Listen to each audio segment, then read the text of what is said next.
I'm a pediatric psychologist.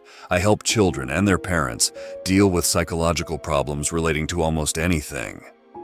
That can be helping children deal with emotional distress as they grow up, coping with learning disabilities, and helping children find strategies to adapt to wider society.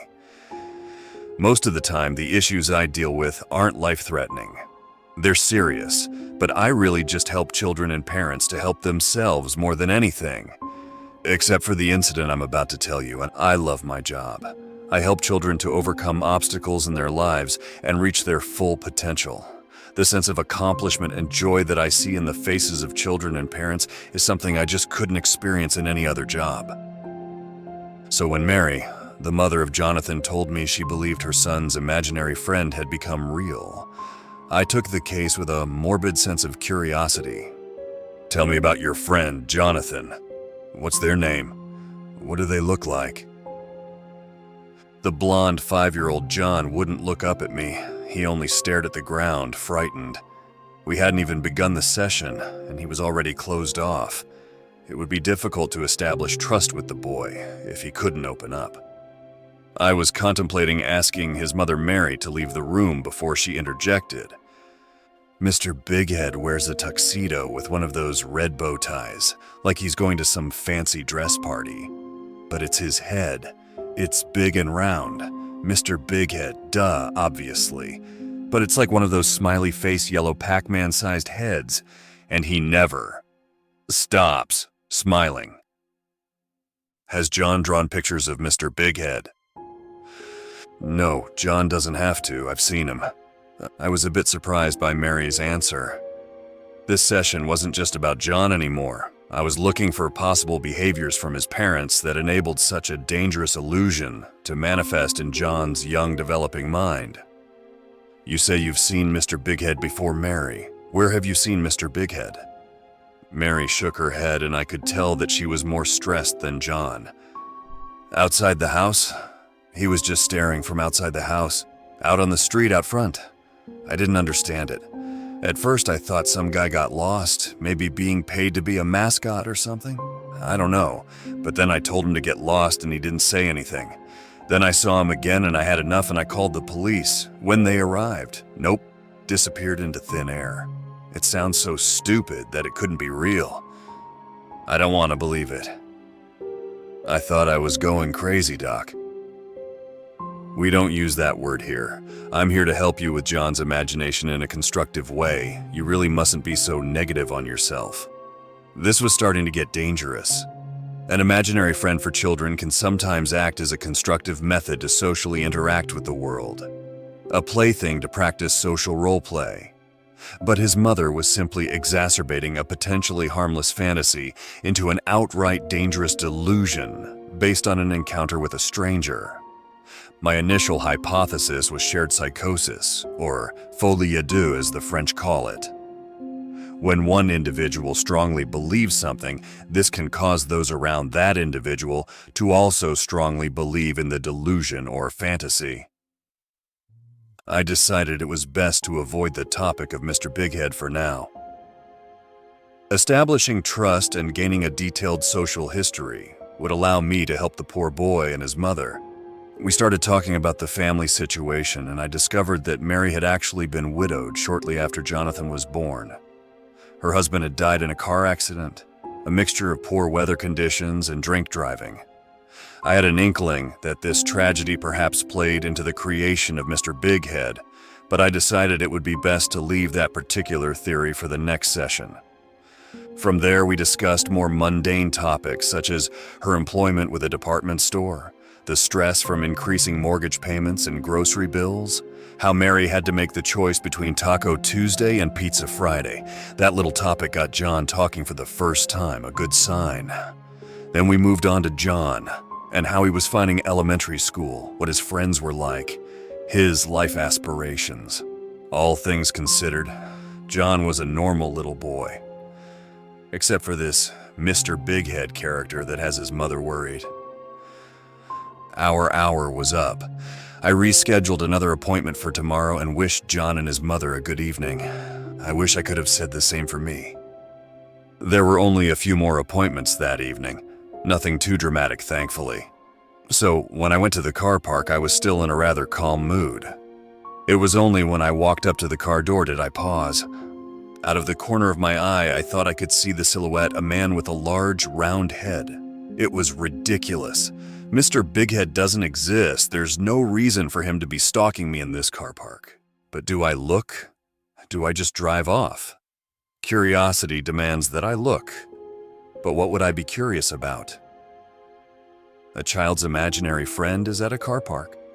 That's not possible, and to look would only be feeding into an overactive imagination. But if I don't look, then I'm leaving myself vulnerable. Or is it the other way around? Don't predators start the chase once the prey reacts? Stupid, stupid, stupid. I snapped out of it and looked at the figure. It was no Mr. Bighead, it was just the stop sign at the entrance to the car park. I sighed in relief and got in the car. Reason and logic, 1. Child's imagination, 0. Before I went home, I stopped by the grocery store to pick up some essentials. Milk and bread were my priorities, but it would be no big deal if I accidentally walked through the candy aisle and picked up some chocolate. During Easter, I always struggle to decide between chocolate eggs or chocolate bunny. The important decisions a man must make, right?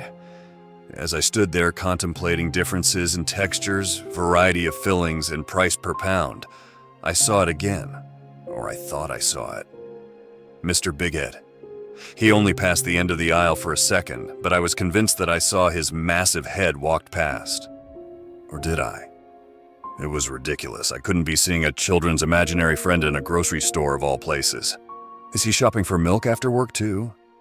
No, he wasn't. So I marched down the aisle to prove myself wrong and saw the back of him. His massive head, his tuxedo suit, his polished black shoes, walking in a grocery store so casual. I couldn't believe what I was seeing, this giant pale head amongst us ordinary people. No one was staring at him, taking any notice. I felt like a freak, an outcast going insane, because only I noticed him. Then he turned around. "Sir, would you like some Easter eggs?" said the voice of a teenage boy beneath the giant white rabbit mascot head with the broken ears. He held out a tray of Easter eggs right in front of me. I took 2 from the tray. I meekly said thank you and told him his ears were broken. He said the manager had to break the ears, otherwise the costume would keep hitting the aisle signs overhead. I nodded my head and walked to the checkout. Reason and logic. 2. Child's imagination and a very embarrassed psychologist, 0. It was dark when I got home. I didn't even get through the front door of my house before I had already finished the 2 chocolate eggs. I guess embarrassment makes me hungry. At least my grocery store story would make a bemusing personal anecdote for Mary and John tomorrow. I lived by myself, so there was no lights on waiting for me, so I half stumbled in the dark to the kitchen where I could lay down the shopping on the bench. You would think an accredited psychologist like me would have a loving family waiting for me at home, my own rugrats with their own imaginary friends, but life just keeps getting in the way, you know? I turned on the light. Not that I needed the light, really. I'd stumbled to the fridge during the middle of the night enough times to know where everything was with my eyes closed. I sorted the refrigerated groceries first and then walked over to the cupboard when I thought I saw it. The silhouette of a giant head through the window in my backyard. But I stopped and did a double take. If it was there, it was gone now. A cat? Possibly the moonlight? I had played this game enough today and shrugged my shoulders, not getting carried away that time. Not in the mood to cook, I ordered some pizza, vegetarian with ham, the connoisseur's choice, watched some Frasier reruns, and then went to bed. I reckon I fell asleep within 10 minutes. Hey, wake up, fella, don't ignore me. You're the only other person in this room. I was slow to wake up, even slower to open my eyes. I was definitely in my room, in my bed. But there was another voice. There was somebody in my bedroom with me. Yeah, Doc, you ain't ignoring me, are you? I was scared stiff, literally. I tried to call out, but my throat wouldn't move. I could only take shallow breaths. My arms and legs were paralyzed. I was trapped. I didn't think anybody was holding me. I just couldn't move. This is way worse than when I'm waking up in the morning. Honest to God, sleep paralysis. I've only ever read about it in textbooks. My gaze shifted to my right where the moonlight shone through my bedroom window. There he was, Mr. Bighead. He looked like an ordinary man, except for his giant head. It honestly looked like somebody had overinflated his head to a comical proportion and his facial features stayed stuck to the front. It would be funny if he hadn't invaded my home, and if I wasn't frozen still. You ain't going nowhere, Doc, and neither am I, you hear me? I don't want you talking to Johnny. I got a good thing going, a loving home. Do you know how hard those are to come by? Hard, Doc, real hard. Why you gotta interfere in a good thing? Do you think you're helping people by getting rid of me? I have a right to exist, you know? You ain't got a say in that. Don't you go getting rid of me. I'm a good guy. You just leave me alone, you hear? Consider this a warning, Doc. I blinked. My arm threw the blanket across the room and fell on the floor. There was no apparition there. I was the only person in my bedroom. Just me, sitting up, gasping for breath. I couldn't believe what I think I witnessed. I took a child's imaginary friend and made it into a nightmare. That would be the only logical explanation. A man of science like me couldn't pretend that a human being with a giant-sized head can invade a home and then disappear. It betrays all reason. It simply can't happen. I'm a grown man, not a child. The power of suggestion is strong, but to this extreme is simply unscientific. I turned the light on and sat at the edge of my bed. My conduct was unprofessional. I couldn't let my imagination run wild like this to the point of a severe anxiety-induced nightmare. Or it's the chocolate. Maybe I just had to lay off the chocolate. I just laughed at myself, alone, sitting on my bed. I shook my head, threw the blanket back on me, and went back to bed with the lights on. The next day, John and Mary sat down on the couch without saying a thing. I looked at them. Even though I was trying to be sensible, a proud professional, a source of comfort and safety, with a deep breath I announced to them, I met Mr. Bighead. Tears welled in their eyes. We were all afraid of John's imaginary friend.